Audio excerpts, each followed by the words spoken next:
हमारे भारतीय वैदिक दर्शन में तुलसी जी के पूजन की बड़ी महिमा है।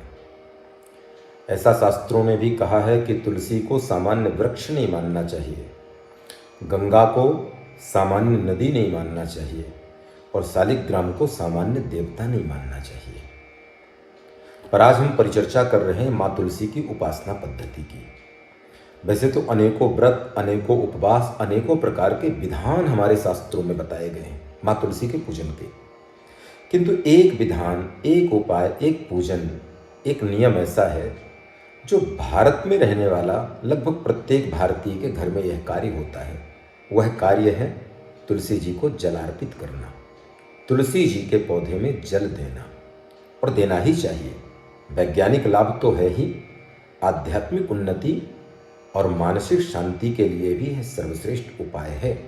नारायण की कृपा, लक्ष्मी की कृपा निरंतर बनती है अगर आपके घर के प्रत्येक व्यक्ति स्नान क्रिया के बाद में स्नान आदि से निवृत्त और पवित्र वस्त्र धारण करके पूरी श्रद्धा से ताम्र पात्र में पवित्र जल लेकर माँ तुलसी को अर्पित करता है। लेकिन कभी कभी हम जल देने के अभ्यस्त होने के कारण उन दिनों में भी जल दे देते हैं जब नहीं देना चाहिए।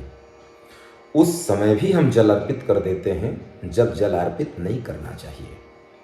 इसलिए इस बात का सदैव ध्यान रखना है कि 7 दिनों में रविवार का एक ऐसा दिन होता है जिस दिन तुलसी माँ विश्राम करती हैं, और इस दिन भूल कर भी हमें तुलसी जी में जलार्पित नहीं करना चाहिए, जलार्पण नहीं करना चाहिए, जल नहीं देना चाहिए। एक बात और, एकादशी तिथि, इस तिथि में भी माँ तुलसी को जलार्पण नहीं करना चाहिए।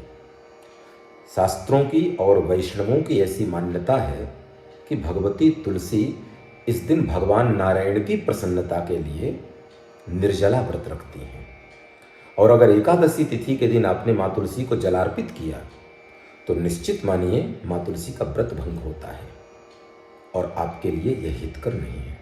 इसलिए एकादशी के दिन और रविवार के दिन तुलसी जी को कभी भी जलार्पित नहीं करना चाहिए।